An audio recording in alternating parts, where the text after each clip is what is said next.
ہمیں اتنی خوشی ہوئی جب میں نے یہ حدیث سنی ہے کہ یار ہمارے سندھ کا تذکرہ بھی الحمدللہ حدیث میں ملتا ہے, اور علاج کرنے کس کا علاج کرنے گیا ہے؟ سیدہ عائشہ کا. تو یہ ہمارے لیے فخر کی بات ہے کہ جاء رجل من السند الی عائشہ رضی اللہ عنہا, سندھ سے ایک شخص آیا حضرت عائشہ کے پاس علاج کے لیے. اور میں نے کہا یہ بخاری کی حدیث ہے, تو بخاری کی نہیں, موطا امام مالک کی ہے, لیکن صحیح حدیث ہے. تو اس پہ ایک صاحب نے, ہے تو وہ اہل حدیث, لیکن میں نہیں کہتا سارے اہل حدیث ایسے ہوتے ہیں, لیکن انہوں نے مسلکی بغض نکالا ہے, اتنا ریکارڈ لگایا کہ کہاں ہے یہ حدیث بخاری میں. بھائی غلطی ہو گئی ریفرنس دینے میں, ایک بیان کے دوران انسان بات کر رہا ہوتا ہے تو موطا میں ہے صحیح حدیث, ضعیف حدیث نہیں ہے. اور دوسری غلطی مجھ سے یہ کہ جاء رجل من السند کے بجائے ہے جاء رجل سندی, سندھی آدمی آیا. تو کیا ہو گیا, میں نے جاء رجل من السند کہہ دیا, یعنی حدیث کے الفاظ ہیں کہ ایک سندھی آیا حضرت عائشہ کا علاج کرنے, اور میں نے کہہ دیا سندھ سے ایک شخص آیا. تو کیا اس میں کوئی اتنی بڑی کوئی مسٹیک کر دی کہ جیسے پورا ایک میرا خلاف کلپ بنا کے ڈال دیا, دیکھو ان کو حدیثوں کا نہیں پتا. حالانکہ جاء رجل من السند جب کہا جائے نا, سندھ سے ایک شخص آیا, تو ہو سکتا ہے آیا سندھ سے ہو پنجاب کا نا, کیونکہ میں نے اس حدیث سے سندھ کی فضیلت کو ثابت کیا کہ ہمیں اتنی خوشی ہوئی جب میں نے یہ حدیث سنی ہے کہ یار ہمارے سندھ کا تذکرہ بھی الحمدللہ حدیث میں ملتا ہے, اور علاج کرنے کس کا علاج کرنے گیا ہے؟ سیدہ عائشہ کا. تو یہ ہمارے لیے فخر کی بات ہے. تو اس پہ میں نے یہ کہہ دیا کہ جاء رجل من السند, تو انہوں نے مذاق اڑایا, یہ تو کہیں بھی نہیں ہے جاء رجل من السند, تو یہ نہیں ہے. لیکن الفاظ اصل میں کیا ہے؟ جاء رجل سندی یا جاء سندی, ایک سندھی آیا. تو یہ تو اور مضبوط الفاظ ہو گئے. کیا خیال ہے؟ اگر ہم کہتے ہیں کہ سندھ سے آیا تو ہو سکتا ہے پنجاب کا ہو, آیا کہاں سے ہو؟ سندھ سے. لیکن جب کہہ دیا سندھی آیا تو یہ تو اور فضیلت کی بات ہو گئی. بھائی سندھ میں رہنے والا تھا پکا ڈکا, تو اس دور میں بھی سندھ تک اسلام پہنچ چکا تھا, اور سیدہ عائشہ کا علاج کرنے کے لیے کہاں سے آیا تھا بندہ؟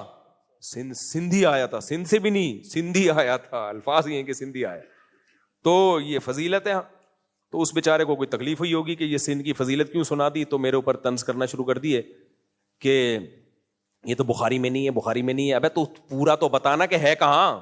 بخاری میں نہیں ہے تو بول دے موطا میں ہے, اور یہ بھی تو بتا دے کہ یہ حدیث میں نہیں ہے تو دوسرا الفاظ ہیں. اچھا ہاں سوری, اس نے تو الزام لگایا کہ مفتی صاحب نے یہ الفاظ گڑھے ہیں.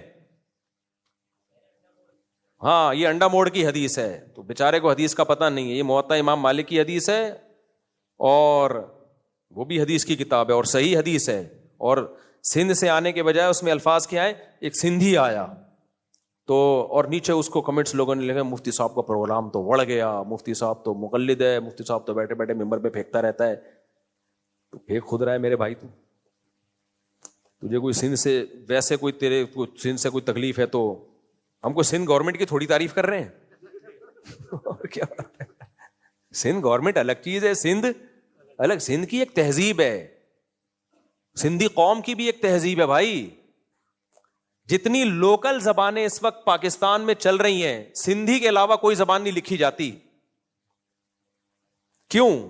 کیونکہ ایک ہسٹری ہے بھائی, اس میں علم تھا, شاعری تھی, علم تھا. جس زبان میں علم اور نالج ہو تو وہ ریٹن فارم میں آ جاتی ہے.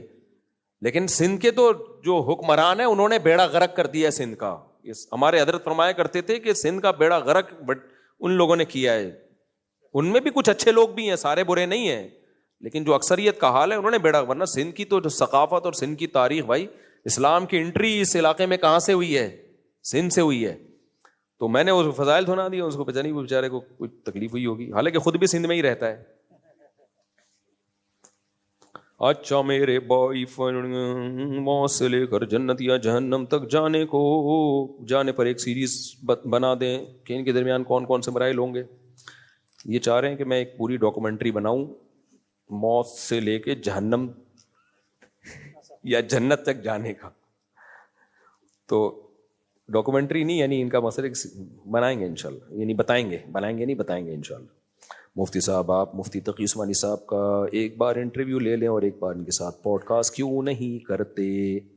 بھائی میرے جیسا چھوٹا آدمی, ان کی پوڈ کاسٹ مجھے ڈر لگتا ہے ان سے, اور کچھ بھی نہیں ہے. تو بہت سے لوگوں نے کیا, پھر پتہ نہیں وہ مصروف بہت زیادہ ہے, وہ پوڈ کاسٹ کا ٹائم دے پائیں کہ نہ دے پائیں. تو اتنا آسان نہیں ہوتا کسی بڑے تک رسائی. میں تو ابھی 3-4 مہینے پہلے حضرت سے ملاقات کا ٹائم لیا, بڑی مشکل سے ٹائم لیا, گئے ملاقات کی، 2-4 نصیحتیں لیں اور پتلی گلی سے واپس آ گئے. تو بس اتنا بھی کافی ہے ہم جیسے نالائقوں کے لیے. مفتی صاحب میرا ایک ٹویٹر پر اکاؤنٹ ہے، اس پر آپ کے بیان. اچھا، لوگ آج کل جامعۃ الرشید کو حضرت مفتی تقی صاحب کے اپوزٹ بنا کے بھی پیش کر رہے ہیں، یہ بھی غلط ہے. جامعۃ الرشید میں میرے بخاری کے استاذ جو تھے نا، وہ حضرت مفتی تقی صاحب سے بیعت ہیں. تو حضرت مفتی تقی صاحب کو بلا وجہ جو ہے نا مفتی عبدالرحیم صاحب اور جامعۃ الرشید مفتی تقی صاحب کے خلاف بنا کے پیش کیا ہے. تو یہ بالکل غلط ہے. مفتی تقی عثمانی صاحب نے جو کہا کہ ہمارا کام ڈاکٹر انجینئر بنانا نہیں ہے، وہ لبرل لوگوں پر رد ہے جو یہ کہتے ہیں کہ مدارس دنیاوی تعلیم دیں اور یہ سب کچھ کریں. جامعۃ الرشید کا ویژن بالکل الگ ہے. ان کا مطلب یہ نہیں ہے جامعۃ الرشید ہم ڈاکٹر انجینئر بنائیں گے. ان کا یہ کہنا ہے کہ ہم دینی تعلیم کے ساتھ اتنی دنیاوی تعلیم دیں گے کہ تاکہ مذہبی شعبوں میں ہی یہ سرکاری اداروں میں جا سکیں. تو یہ ہے، اور یہ کوئی اتنا بڑا اختلاف نہیں ہے کہ جس کی بیس پہ یوں کہا جائے کہ جامعۃ الرشید نے الگ فرقہ بنا لیا یا وہ اکابر کی روش سے ہٹ گئے ہیں. جامعۃ الرشید کا دماغ نہیں خراب ہے کہ مفتی تقی عثمانی صاحب جیسے اپنے اکابر جو ہمارے ہی باپ دادے ہیں تو ان سے الگ کوئی فرقہ بنا لیں یا کوئی الگ جماعت بنا لیں. باقی بورڈ الگ بنانا یہ یونیورسٹیوں میں تو کامن ہے. اس کو اتنا بڑا ایشو بنا کے پیش کرنا یہ ٹھیک نہیں ہے. کچھ بھی نہیں ہوتا، بورڈ الگ بنا لیا. اور جو لوگ ہمیں کہہ رہے ہیں وہ خود مفتی تقی صاحب سے کتنا اختلاف کرتے ہیں.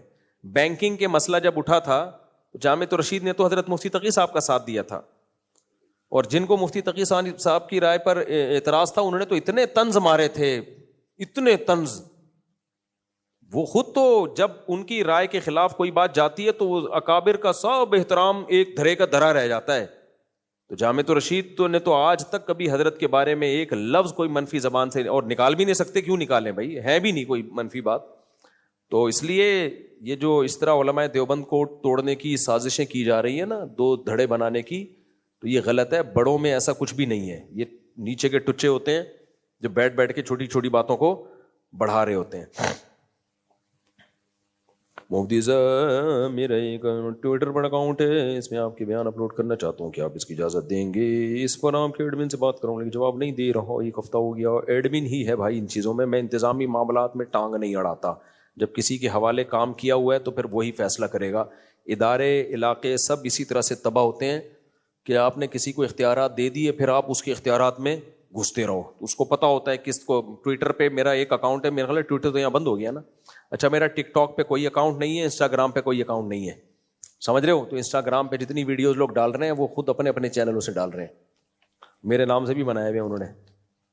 مودی صاحب میں اور میرے ساتھ ایک دوسرے سے محمود عباس سے اور سے ملنا ہو چکا، میرے خیال ان سے ملاقات ہو چکی ہے. محمود عباس سے کوئی آیا ہے؟ آپ آئے ہیں؟ چلیں تھوڑی دیر بیٹھ جائیے گا، تھوڑی دیر ہی بیٹھیے گا، خود ہی چلے جائے گا. مجھے بھگاتے ہوئے اچھا نہیں لگ رہا ہوتا. محمود عباس ہمارے ایک سابق کرکٹر ہیں، وہ بیان میں کہہ رہے تھے کہ جس طرح صرف کرکٹ میچ دیکھنے سے آپ کھلاڑی نہیں بن سکتے، اسی طرح صرف یوٹیوب پر بیان سننے سے آپ دیندار نہیں بن سکتے. نیک ماحول میں آنا پڑے گا. آپ کیا کہیں گے؟ بالکل ٹھیک ہے. اس سے موٹیویشن تو ملتی ہے یوٹیوب پہ بیان سننے سے. یہ مطلب نہیں کہ یوٹیوب پہ بیان سننا ہی چھوڑ دیں، گانے سنا کریں پھر بیٹھ کے.